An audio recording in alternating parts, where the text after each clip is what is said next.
So Twilight Zone, episode 5, The Wunderkind.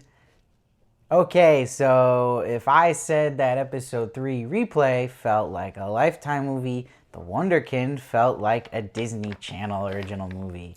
I felt like I just kind of watched Richie Rich again. The metaphor in this episode was so on the nose and obvious about, it being a kid and as president.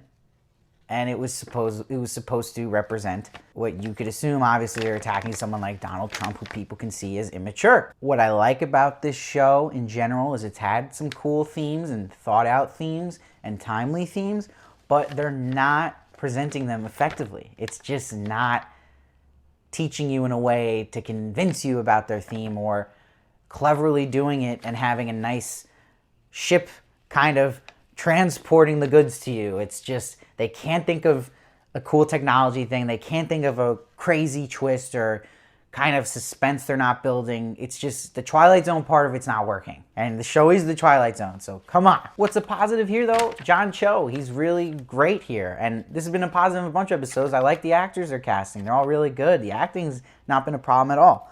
I mean, Jacob Tremblay is great. If you haven't seen the movie Room with Brie Larson, watch it. He's awesome in that. And Allison Tolman, Fargo fame here, the show, she's great. And it really confirmed for me here that John Cho really has great acting chops. You know him from Harold and Kumar, but if you haven't seen Searching, I suggest giving a watch. It's a really good movie. He stars in it, and he proved that he can act serious, and he just continues that here. I think maybe a positive of this episode compared to other Twilight Zone episodes was there wasn't a lot of cringe. It was kind of just safe. Like, it wasn't bad. It wasn't like rolling my eyes bad, but it wasn't great either. It was just kind of there. It didn't really have a great payoff or go anywhere. And talk about the reveal at the end. I mean, you set this episode up where it's like, okay, this is kind of cool. John Cho's in a hospital room and you're like, what's going on here? This is kind of kooky, but the reveal is the doctor's a kid. Come on. Did anyone at the end go, what? And you knew it was going to happen from the minute you met the kid and he starts running his campaign. You knew it was a trap. You knew that this was going to be the message of him being like Trump.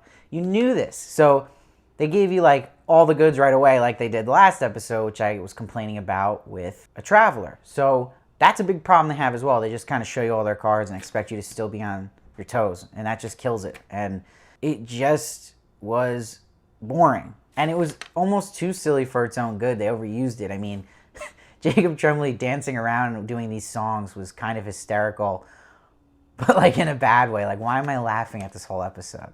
Again, feeling like something like Richie Rich. It just felt so confused in tone and what it wanted to really do.